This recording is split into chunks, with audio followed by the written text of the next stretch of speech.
سلطنت جاتی رہی سلطان آدھا رہ گیا، دیودی گروی ہوئی دالان آدھا رہ گیا، ہم ہوئے آزاد ہندوستان آدھا رہ گیا، پھر تعجب کیا جو پاکستان آدھا رہ گیا۔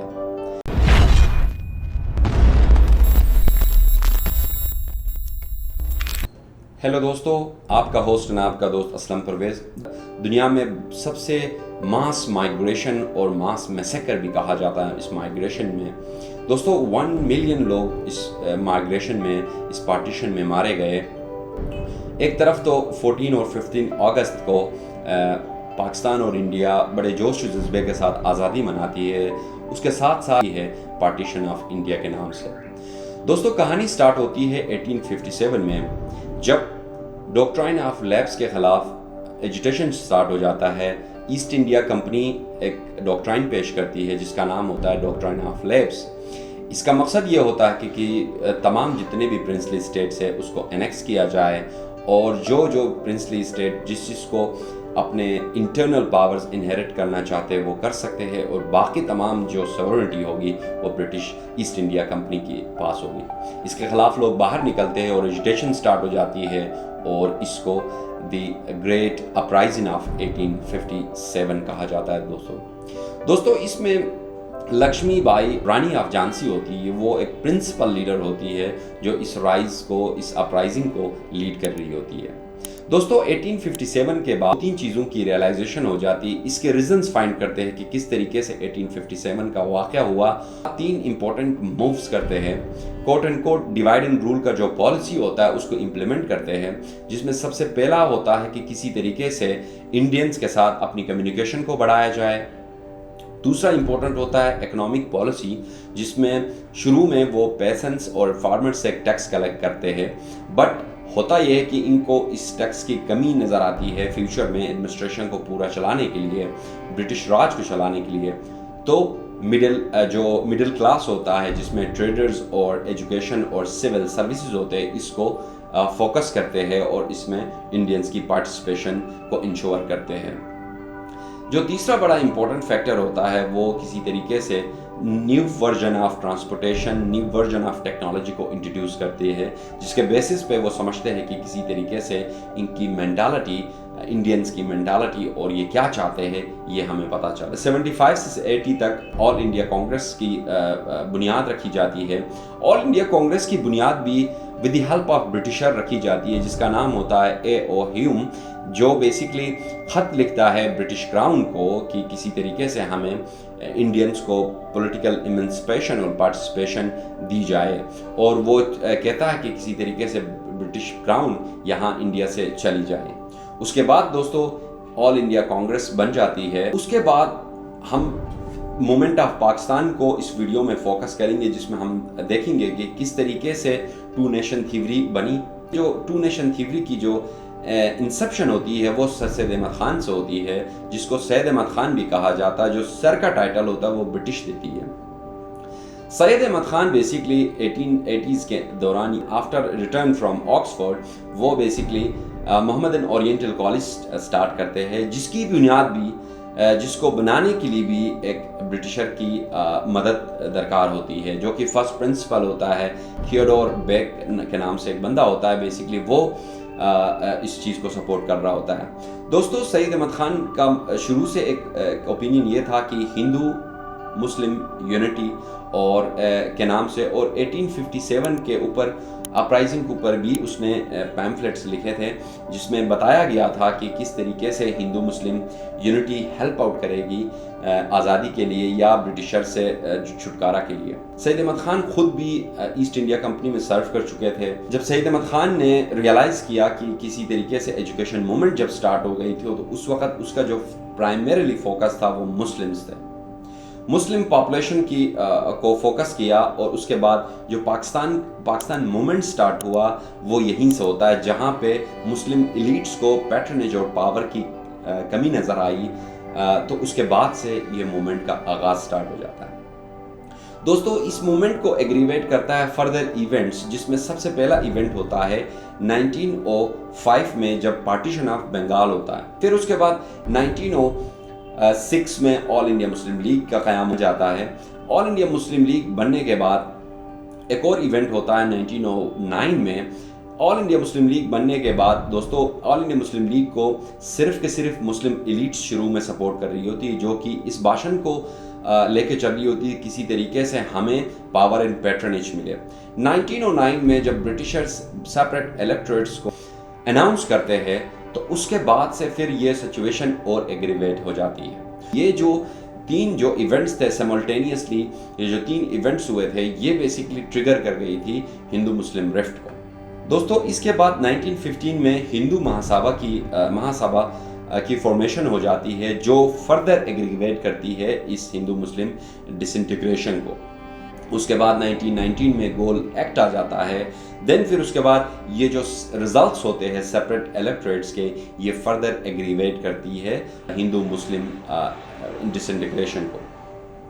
دوستو جب یہ ایونٹس ہوتے ہیں 1923 میں پھر ایک نیا ورژن آتا ہے نیشن تھیوری کا، جو کہ ہندو جو لیڈرز ہوتے ہیں، ہندو نیشنلسٹ لیڈرز ہوتے ہیں، ان کا اوپینین ہوتا ہے کہ ہم مسلمانوں سے بالکل مختلف ہے کلچرلی، ریلیجیسلی، اور اسی طریقے سے یہ ڈویژن فردر ایگریویٹ کرتی ہے اور یہ ہیلپ آؤٹ کرتی ہے آل انڈیا مسلم لیگ کو اپنی جو اوپینین ہوتا ہے اس کو برٹش کے سامنے رکھنے کے لیے.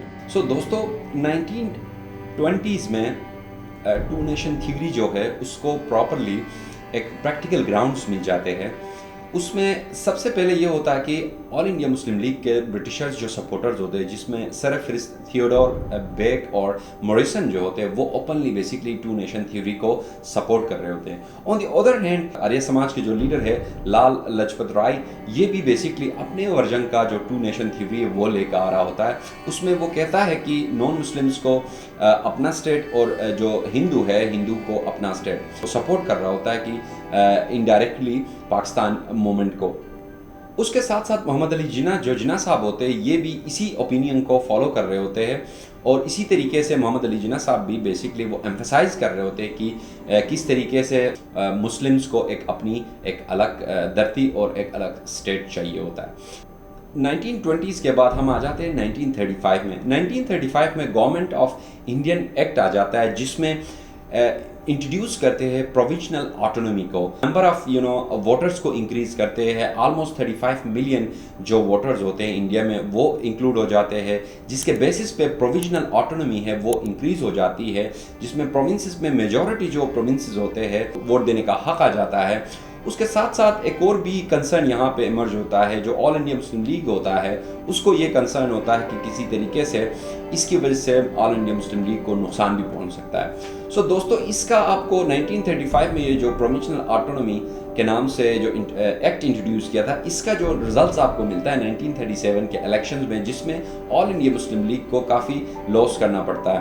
ریزن یہ ہوتا ہے کہ NWP میں خدائی خدمتگار ہوتا ہے، پنجاب میں یونینسٹ پارٹی کافی اسٹرانگ ہو رہی ہوتی ہے، اور اسی طرح سے بنگال میں کہ فضل الحق کے انڈر کرشانگ پولیٹیکل جو پارٹی ہوتی ہے وہ بیسکلی پروویژنل پارٹی ہوتی ہے، ان کو زیادہ ووٹس ملتے ہیں instead of all India Muslim league.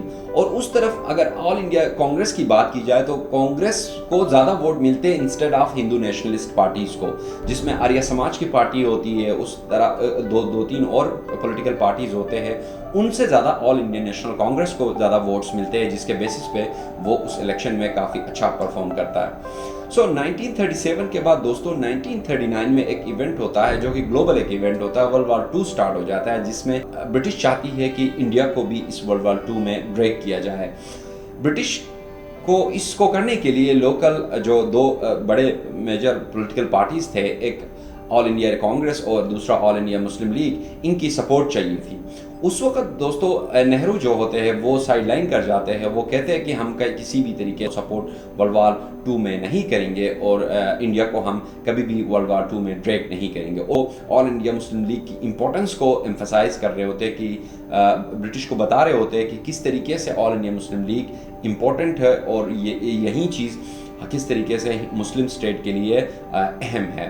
سو یہ تمام ایونٹس بیسکلی ہیلپ آؤٹ کر رہی ہوتی ہے ٹو نیشن تھیوری اور پاکستان موومنٹ کو پاکستان بنانے کے لیے. دوستو اس میں ایک امپورٹنٹ بات یہ ہے کہ برٹش کبھی نہیں چاہ رہی تھی انٹل لاسٹ ٹائم تک کہ بھی مسلم اسٹیٹ بنے. جناح صاحب کی اپنی کوشش جاری تھی، ڈویژن ہے وہ اس میں بھی کافی اس کے جو سپیچز تھے کافی ریڈیکل سپیچز ہوتے تھے. اس طرح دوسری طرف انڈین جو کانگریس تھی وہ اپنا اسٹرگل کر رہی تھی، اپنے انٹرسٹ کے بیسس پہ وہ پالیسیز ڈرائیو کر رہے تھے۔ تو 1940s میں لاہور ریزولوشن جو پاپولر ہے پاکستان موومنٹ کا 23 اینڈ 24 مارچ کو یہ بیسیکلی ریزولوشن آتا ہے۔ لاہور ریزولوشن میں جناح صاحب بالکل کلیئرلی فرماتے ہیں کہ کس طریقے سے مسلم اسٹیٹس کی، مسلم الگ اسٹیٹ کی امپورٹنس ہے اور کیوں چاہیے۔ اس میں ایک اور خاص بات کہتے ہیں کہ جتنے بھی ناردرن انڈیا ہے جس میں NWP، پنجاب اور بنگال، یہ جو اسٹیٹس ہے، سندھ، یہ جو اسٹیٹس ہے یہ بیسکلی بلوچستان ایون کی مسلم اسٹیٹ میں آ جائیں گے۔ بٹ ہوتا یہ کہ 37 میں الیکشن میں ساری چیزیں کلیئر ہو جاتی ہے کہ پروونشنل جو پارٹیز ہوتی ہیں ان کی الائنس زیادہ اچھی ہوتی ہے، لوگوں کے ساتھ وہ روٹیڈ پولیٹیکل پارٹیز ہوتی ہے، جبکہ آل انڈیا مسلم لیگ کی یہاں پہ ایسا کوئی پریزنس نظر نہیں آ رہا ہوتا ہے۔ دوسری طرف NWP میں جو عبد الغفار خان ہوتا ہے، ان کی ایک پارٹی ہوتی ہے خدائی خدمتگار، وہ بیسکلی سپورٹ کر رہی ہوتی ہے انڈین نیشنل کانگریس کو، بٹ اس میں 1937 میں بھی انڈین نیشنل کانگریس کو ووٹ مل چکا ہے۔ پھر 1940 سے 1942 میں ایک یونائٹڈ انڈیا کو آفر کرتے ہیں، جس میں جناح صاحب کو کہتے ہیں کہ یہ فیڈرل آٹونومی چاہتا ہے وداؤٹ دی پارٹیسپیشن یا وداؤٹ دی ہندو ڈومینیشن۔ سو اس کے بعد سے یہ ایگریویٹ کر جاتا ہے، اس کے بعد کوئٹ انڈیا ریزولوشن آ جاتا ہے، موومنٹ سٹارٹ ہو جاتا ہے۔ نہرو جو ہوتا ہے وہ بیسکلی یہ موومنٹ سٹارٹ کر دیتا ہے، اور اس میں جناح صاحب جو ہوتے ہیں آل انڈیا مسلم لیگ اس موومنٹ کو ایکسیپٹ نہیں کر رہے ہوتے ہیں۔ اسی طریقے سے 1946 میں بیسکلی دوبارہ سے الیکشنز ہوتے ہیں، تو اس میں کافی حد تک مسلم لیگ کو، آل انڈیا مسلم لیگ کو کافی سکسیس ملتا ہے۔ سو دوستو 3 جون 1947 کو ماؤنٹ بیٹن بیسکلی ریڈیو پہ اناؤنس کرتا ہے پلان آف پارٹیشن کا۔ 1947 کو انڈین انڈیپینڈنس ایکٹ کو پریزنٹ کیا جاتا ہے برٹش پارلیمنٹ میں، اور اسی طرح 18 جولائی 1947 کو برٹش پارلیمنٹ بیسکلی جو برٹش کنگ ہوتے ہیں وہ یہ پورا کا پورا انڈین انڈیپینڈنس ایکٹ اور پلان آف پارٹیشن کو اپروو کرتے ہیں۔ 14 اگست اور 15 اگست کو یہ دونوں ملکوں کو آزادی ملتی ہے، جس میں ایک پاکستان اور دوسرا انڈیا آ جاتا ہے۔ دوستو یہاں تک آج ہم اس ویڈیو میں بات کرتے ہیں۔ اگر یہ ویڈیو آپ کو انفارمیٹیو اور اچھا لگے تو ضرور شیئر اینڈ سبسکرائب کیجیے گا۔ Thank you so much for watching this video.